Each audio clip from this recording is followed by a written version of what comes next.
So here's a sensitive question. Sure.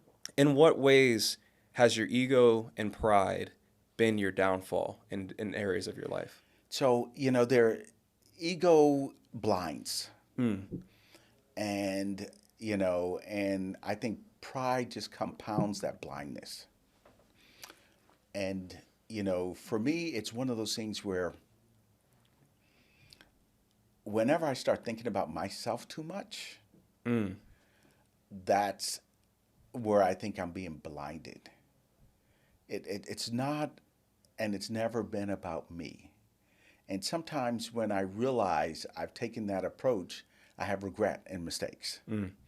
And so there's an example when I was here with RTI in our early days, and it was just a handful of us who were founders after we spun off and came out of the University of Florida.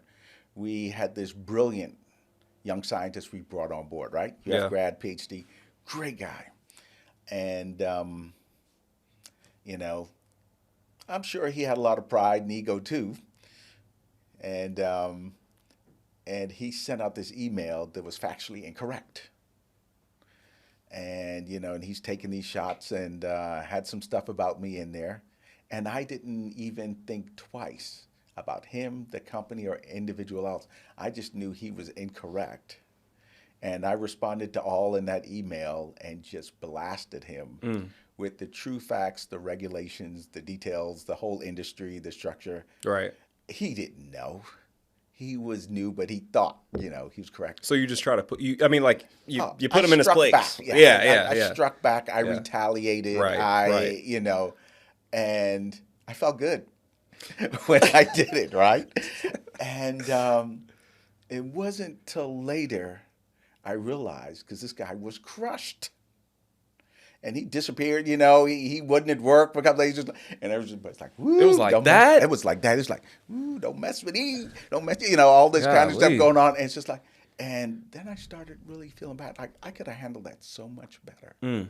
This guy was younger than me. I could have handled this so much better. I was him. So you're feeling convicted now. I was convicted, totally Okay. convicted.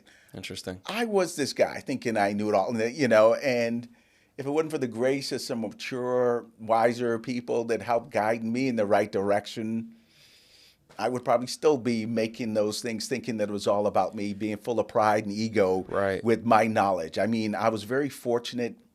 I was invited to do stuff in D.C. to help work on the Anatomical Gift Act, for transplant stuff. And I was like one of the youngest guys on this thing. Okay. There was a lot of prestige and different things happening around there. So I felt pretty good about me and what I was doing Yeah. in the world, that kind of stuff.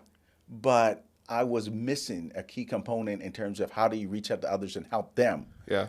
reach that point or even go further. Mm-hmm. And so it was that point of conviction that, I actually went to him and apologized. Gotcha. And I said there was a much better way for me to do this. I was totally wrong. Yeah.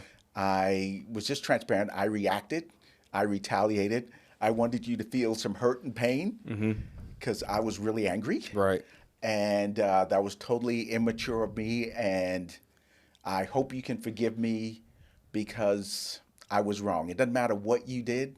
I was wrong. Mm-hmm. He and I became very close friends after that. And there was so much in it. And to me, it was a turning point for me Interesting. in terms of maturity and recognizing that I've been given these gifts and talents to give back into this world, not to just elevate myself. Right. And whenever I jumped on board with my ego and my pride, I created these blind spots that I didn't see the impact I was having on others. Mm-hmm.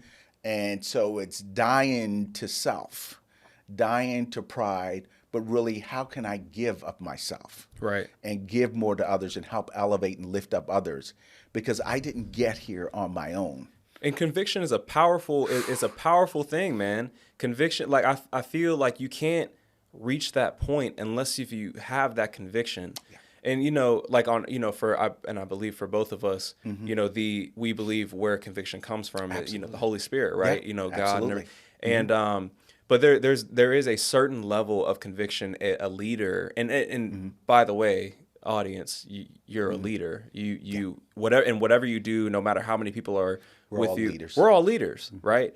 And And whether it's leading ourselves or leading other people, there has to be a point where when we are self-reflecting and we reevaluate situations, like an email being sent, or for me, it was like, I remember a couple weeks ago, I was playing basketball and then, we lost, and this guy, he's kind of playing dirty, and I cursed and like all these things. And then I had to go up to him and apologize. I was like, dude, that wasn't, that's not me. And I'm sorry. Like, I shouldn't have done that. So it's like, but you have to have conviction. Right. And without conviction, you just keep going. You just keep going and going and going and going.